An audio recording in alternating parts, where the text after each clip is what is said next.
నమస్తే అండి, నా పేరు Lavanya. Welcome back to Bhimavaram special kitchen. ఈరోజు నేను మీకు కోడిగుడ్డు నిల్వ పచ్చడిని ఎలా తయారు చేసుకోవాలో చూపిస్తున్నానండి. టేస్ట్ చాలా బాగుంటుంది.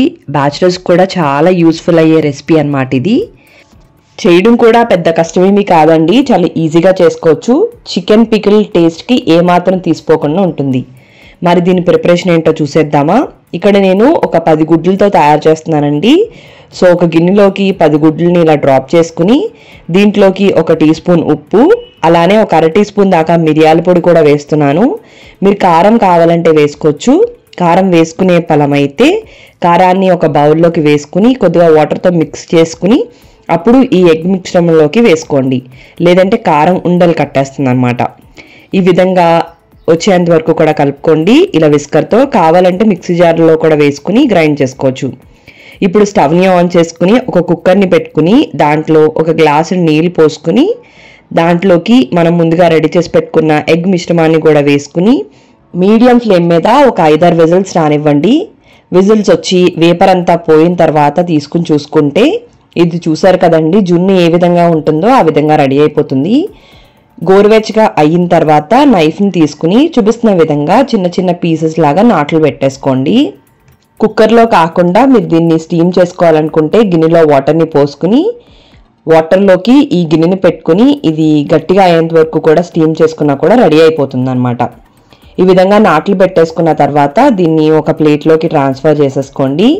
చూసారు కదండి, ఈ విధంగా జున్ను ముక్కలు ఎలా అయితే ఉంటాయో ఆ విధంగా రెడీ అవుతుంది. ఇప్పుడు మరీ పెద్ద ముక్కలు కనుక ఉంటే వీటిని కొద్దిగా చిన్న చిన్న పీసెస్గా కట్ చేసుకోండి. ఇవి మనం వేయించుకుంటామండి. వేయించుకున్నప్పుడు మరి హాఫ్కి ఏం అవ్వవు, కానీ కొద్దిగా మాత్రమే కంప్రెస్ అయినట్టు అవుతాయన్నమాట. సో సైజ్ మరీ పెద్దగా ఉంటే కొద్దిగా చిన్నగా కట్ చేసేసుకుని వీటిలన్నిటిని కూడా రెడీ చేసేసుకుని పక్కకు పెట్టేసుకోండి. ఆ తర్వాత స్టవ్ని ఆన్ చేసుకుని ఒక కడాయిని పెట్టుకుని అది హీట్ అయిన తర్వాత 1 టీ స్పూన్ ఆవాలు, 1/2 టీ స్పూన్ మెంతులు, 1.5 టీ స్పూన్ల ధనియాలు, అలానే ఒక 1/4 టీ స్పూన్ దాకా కూడా జీలకర్రను వేసుకోండి. అలానే చిన్న దాల్చిన చెక్క ముక్క, 3 లవంగాలు, 2 యాలకులు వేసుకుని వీటిలన్నిటిని కూడా సిమ్లో మాత్రమే పెట్టుకుని మంచి కలర్ వచ్చేంత వరకు కూడా ఫ్రై చేసుకోండి. చూసారు కదండి, మెంతులు మంచి కలర్ వచ్చాయి, ఆవాలు కూడా పైకి టప్ టప్ అంటూ ఉన్నాయి కదా, ఎగురుతూ ఉంటున్నాయి కదా. సో అంటే ఇవి వేగిపోయినట్టే. వీటిని ఇప్పుడు ఒక ప్లేట్లోకి ట్రాన్స్ఫర్ చేసుకుని పూర్తిగా చల్లారిన తర్వాత ఒక పౌడర్ లాగా రెడీ చేసుకోండి. ఇప్పుడు అదే కడాయిలో 200 గ్రాముల నూనెను వేసుకోండి. ఇక్కడ నేను పల్లి నూనె వేసుకున్నాను. మీరు కావాలనుకుంటే నువ్వుల నూనె కూడా వేసుకోవచ్చు. ఈ 2 వాడితేనే పచ్చడి రుచి చాలా బాగుంటుంది అండి. ఒకవేళ లేకపోతే అప్పుడు సన్ఫ్లవర్ ఆయిల్ని యూజ్ చేసుకోండి. ఇప్పుడు మీడియం ఫ్లేమ్లో పెట్టుకుని ఈ కోడిగుడ్డు ముక్కలన్నిటిని కూడా ఆయిల్లోకి వేసుకుని వీటిలన్నిటిని కూడా అన్ని వైపులా గోల్డెన్ కలర్ వచ్చేంత వరకు కూడా ఫ్రై చేసుకోండి. ఇక్కడ 200 గ్రాముల నూనె నేను ఒక మీడియం సైజు మనం మనుషులు తాగుతాం చూడండి, ఆ గ్లాస్తో తీసుకున్నాను. ఈ విధంగా వేగాలి అండి కోడిగుడ్డు ముక్కలన్నిటిని కూడా. ఇలా నొరగ ఎందుకు వస్తుందంటే మనం పల్లి నూనె వాడాం కాబట్టి. అదే సన్ఫ్లవర్కి అయితే పెద్ద నొరగ రాదు, కోడిగుడ్డు కాబట్టి ఎంతో కొంత నొరగ వస్తుంది. వీటిలన్నిటిని కూడా ఆయిల్లోంచి తీసేసుకుని వేరొక ప్లేట్లోకి ట్రాన్స్ఫర్ చేసేసుకోండి. ఇప్పుడు అదే ఆయిల్లో ఫ్రెష్గా గ్రైండ్ చేసి పెట్టుకున్న 2 టీ స్పూన్ల అల్లం వెల్లుల్లి పేస్ట్ని వేసుకోండి. ఇది చాలా రోజుల నుంచి స్టోర్ అయి ఉన్నదైతే వేయొద్దు అండి. పచ్చడి పాడైపోయే ఛాన్సెస్ చాలా ఎక్కువగా ఉంటాయి కాబట్టి ఫ్రెష్గా గ్రైండ్ చేసుకోండి. ఈ అల్లం వెల్లుల్లి పేస్ట్ పచ్చివాసన పోయేంత వరకు వేయించుకోండి. ఇది కొద్దిగా వేగిన తర్వాత దీంట్లోకి 2 రెమ్మల కరివేపాకును కూడా వేసుకోండి. ఈ కరివేపాకు కూడా కడుక్కుని తడి లేకుండా పూర్తిగా ఆరిన తర్వాత మాత్రమే వేసుకోవాలి, లేదంటే పచ్చడి పాడైపోతుంది తడితో వేసేస్తే. ఇప్పుడు కరివేపాకు క్రిస్పీగా వేగిపోయిన తర్వాత అండ్ అలానే అల్లం వెల్లుల్లి పేస్ట్ కూడా పచ్చివాసన పోతుంది. ఇప్పుడు దీంట్లోకి మనం ముందుగా వేయించి పెట్టుకున్న కోడిగుడ్డు ముక్కలు, అలానే మనం మసాలా గ్రైండ్ చేసుకున్నాం కదండి, దాన్ని కూడా వేసేసుకుని 1 నిమిషం పాటు ఇదంతా కూడా కలిసేలాగా కలిపేసుకుని ఆ తర్వాత స్టవ్ని ఆఫ్ చేసుకుని మనం ఏ గ్లాస్తో అయితే ఆయిల్ని తీసుకున్నామో ఆ గ్లాస్తో 1/2 గ్లాస్ కారం వేసుకోండి. అదే స్పూన్లతో చెప్పాలి అంటే 12 స్పూన్లు అవుతుంది. అలానే ఒక 4 స్పూన్ల ఉప్పు కూడా వేసుకోండి.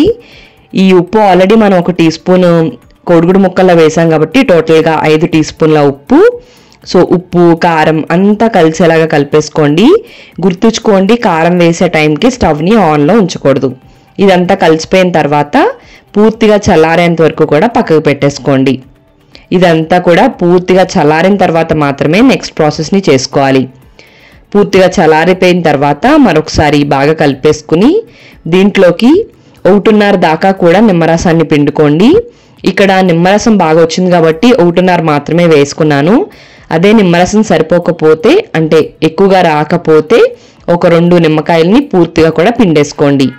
నిమ్మకాయల్ని పిండేసుకున్న తర్వాత మొత్తం అంతా కలిసేలాగా బాగా కలిపేసుకుని ఒక 15 నిమిషాలు పక్కకు పెట్టుకుని ఆ తర్వాత ఒక ఎయిర్టైట్ కంటైనర్ కానీ గ్లాస్ జార్లో కానీ తీసుకుని ఇదంతా కూడా ట్రాన్స్ఫర్ చేసేసుకోండి. ట్రాన్స్ఫర్ చేస్తున్నప్పుడు బాగా కలుపుకుంటూ ఇదంతా కూడా ట్రాన్స్ఫర్ చేసుకోవాలి. మొత్తం అంతా కూడా ఇలా ఒక గ్లాస్ జార్లోకి వేసుకున్న తర్వాత మూతతో క్లోజ్ చేసేసుకుని ఒక 2 రోజుల పాటు దీన్ని పక్కకు పెట్టేసుకోండి. అందరికీ తెలిసిందే కానీ మళ్ళీ గుర్తు చేస్తున్నాను, మనం పచ్చడి పెడుతున్నప్పుడు ఏ వస్తువు అయినా సరే మనం వాడే పాత్రలు కానీ గరిటెలు కానీ స్పూన్లు కానీ ఏవి కూడా తడి లేకుండా చూసుకోవాలి. అప్పుడు పచ్చడి నిల్వ ఉంటుంది. 3వ రోజు ఈ పచ్చడి మూత తీసుకుని మరొకసారి పైనుంచి కింద దాకా బాగా కలిపేసుకోండి. ఉప్పు కారం చెక్ చేసుకోండి, సరిపోకపోతే వేసుకోండి. నాకైతే కూడా అన్ని పర్ఫెక్ట్గా సరిపోయినాయి. ఇలా కలిపేసుకున్న తర్వాత ఎప్పుడైనా సరే పచ్చడి మనం ఫుల్గా దేంట్లో అయితే పెట్టుకుంటామో దాంట్లో వాడుకోకుండా సెపరేట్గా కొద్దిగా వేరొక బౌల్లోకి తీసుకుని దాన్ని వాడుకుంటే పచ్చడి పాడకుండా ఉంటుంది. ఇది బయట ఒక 15-20 రోజుల వరకు ఉంటుందండి. అదే ఫ్రిడ్జ్లో పెట్టుకుంటే 2 నుంచి 3 నెలల వరకు కూడా చాలా ఫ్రెష్గా ఉంటుందన్నమాట. తప్పకుండా ఈ కోడిగుడ్డు పచ్చడిని ట్రై చేయండి. ఎలా వచ్చిందో మీ ఫీడ్బ్యాక్ని షేర్ చేయండి. మరి మీకు ఈ వీడియో నచ్చినట్టయితే like, comment, share and subscribe to Bhimavaram special kitchen. Thank you అండి. మరి మళ్ళీ వీడియోలో కలుద్దాం.